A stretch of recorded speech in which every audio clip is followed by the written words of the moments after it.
दोस्तों जरा तसव्वुर कीजिए एक ऐसी दुनिया जहां एक मुल्क का टैरिफ का धंधा पूरी दुनिया के ट्रेड रूल्स को कंट्रोल नहीं करता, जहां एक नए ग्रुप के देश मिलकर एक ऐसा इकोनॉमिक नेटवर्क बनाते हैं जो अमेरिका के इन्फ्लुएंस को सीधा चैलेंज देता है। और ये कोई फैंटेसी नहीं बल्कि एक रियल मिशन है ब्रिक्स का। पहले ब्रिक्स का मतलब था ब्राजील, रशिया, इंडिया, चाइना और साउथ अफ्रीका।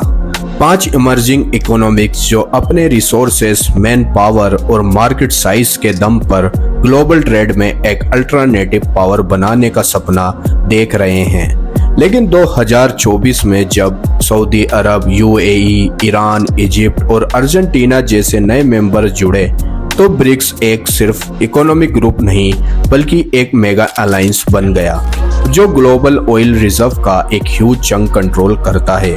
अब सवाल उठता है, ये टैरिफ का धंधा क्या है? टैरिफ बेसिकली वो एक्स्ट्रा टैक्स है जो एक कंट्री दूसरे देश के माल पर लगाती है जब वो इंपोर्ट होता है।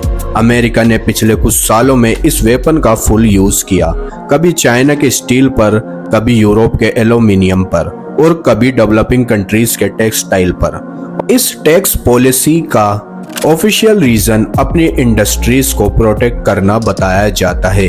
इसका रियल इफेक्ट इस टैक्स का यह होता है कि दुनिया के छोटे मोटे एक्सपोर्टरों का प्रॉफिट कट हो जाता है, सप्लाई चेन डिस्टर्ब हो जाती है और डेवलपिंग इकोनॉमिक्स के लिए यूएस मार्केट में compete करना मुश्किल हो जाता है।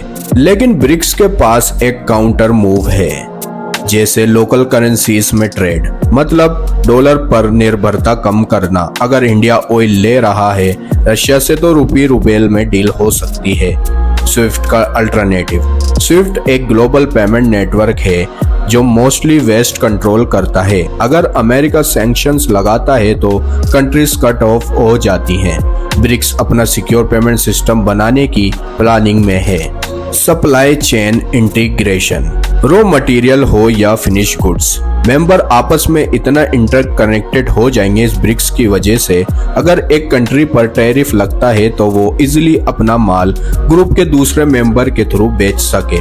दोस्तों ये एक्सपेंशन के बाद ब्रिक्स अब दुनिया के टोटल ऑयल रिजर्व का लगभग 40% से ज्यादा कंट्रोल करेगा और ऑयल के प्राइसेस का कंट्रोल एक बहुत बड़ा बार्गेनिंग चिप होता है ग्लोबल ट्रेड में। इसका मतलब सिंपल है, अगर ब्रिक्स कंट्रीज आपस में ऑयल ट्रेड लोकल करेंसीज में शुरू कर देते हैं तो डॉलर का डोमिनेंस डायरेक्टली हिट होगा।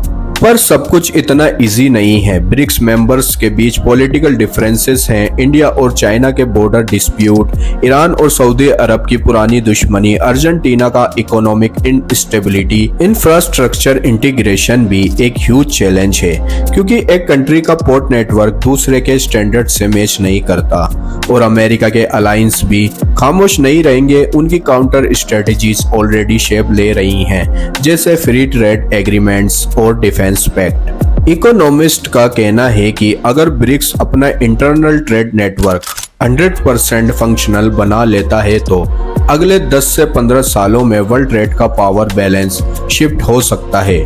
डॉलर की डिमांड गिर सकती है, सैंक्शंस का इम्पैक्ट कम हो सकता है और एक मल्टीपोलर वर्ल्ड ऑर्डर बन सकता है जहां सिर्फ एक सुपर पावर नहीं बल्कि मल्टी पावर्स मिलकर ट्रेड रूल्स बनाएंगे। अब सवाल यह है, क्या ब्रिक्स का यह बोल्ड प्लान अमेरिका के टैरिफ का चेकमेट बनेगा या फिर पॉलिटिकल डिफरेंसेस इसको एक अधूरा सपना बना देंगे?